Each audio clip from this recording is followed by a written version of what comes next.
I made a short video talking about the Western media lying about the Chinese and the Russian, spreading the propaganda that these countries and their systems of of governance are not democratic enough, and these people are terrible. The West is trying to pull people to their side, saying that they are the best. The West is trying to pull people all over the globe to be on their side, to support them, and to be in friends with them, to have good relationships with them, and leave China basically, and Russia. And I say this idea by the West is to try and weaken China and Russia. And I said on that video, it is just the struggle of power between the West and the Asian countries, and also Russia included, which is now becomes NATO against BRICS. It is all about the dominance in the world. And some gentlemen came to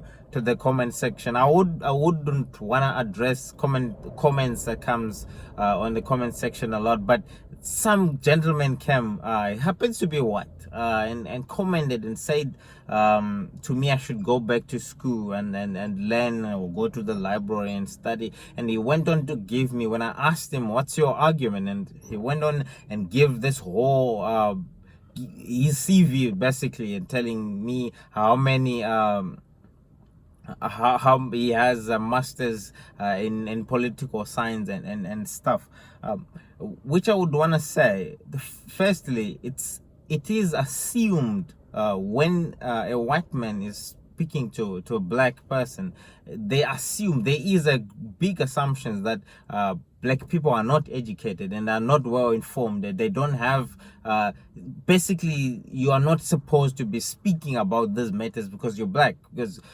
it is assumed that black people are dumb and black people are idiots.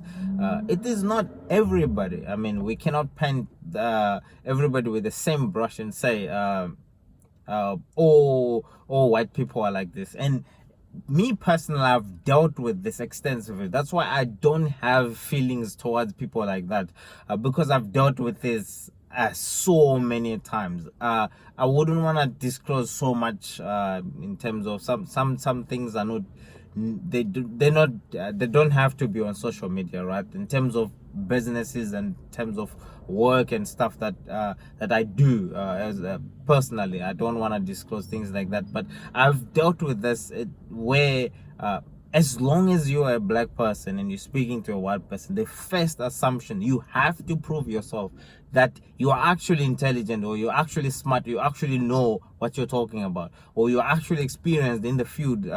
Sometimes you'll be showing up to someone's business and trying to provide a solution that you know they have a problem, you can fix it. But just because you're black, you can see it when you interact with the person first time, that they don't believe that you are capable, or you have enough intellect, or you're smart enough, or you can actually resolve their problem just because you're black.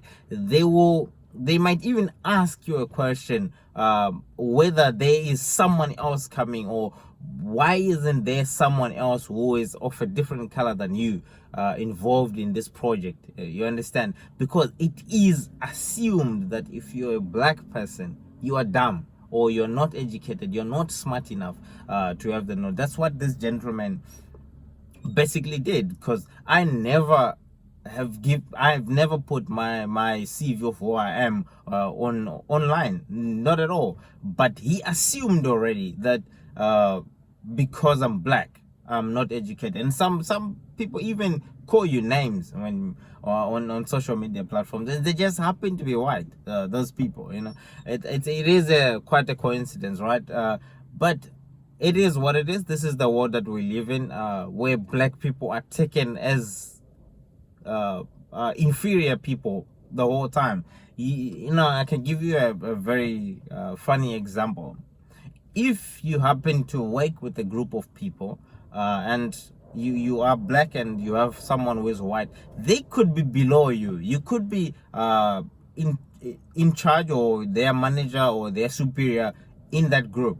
But if you show up and you're interacting with someone who is white, they would assume that the other white person is the one who is in charge and is the one who is more knowledgeable than everybody else. It is a template that it is in people's minds that if you're black, you probably know less. You are not supposed to be at this level more than that. And it is interesting when people actually find out and realize that they are not supposed to actually talk to you, not the other person. But yeah, I've dealt with this so many times. I don't really care. I don't give a fuck anymore. I don't have any bad feelings about this. But on the other hand, it's also, this template also came about because of also certain black people's behavior. There are certain behavior that if you come across, you would know that I think this is a black person doing this because we behave in a certain way, we act a certain way, and we sometimes tends to be dumb, tends to be lazy. We don't want to study, we don't want to learn, we don't want to actually empower ourselves. So this assumption it's also blamed on us as black people, because this is actually the energy that we exert, that this is who we are as a people. So it's also actually difficult for the people who are judging black people like this to assume that this few number of black people who think differently, who actually put an effort to try and be better, for them to they need to you prove yourself that you are actually not same as any other black person. There are behaviors that we as black people have. It's not like people will just assume that black people steal or black people do these bad things. It's actually because some black people actually do those things that are bad, which ends up giving everybody else who's black a bad name. But anyway, I just wanted to share this thought. Please subscribe. Remember, we need to grow this community. We need to have intellectual conversations and talk about how we can better our lives as black people.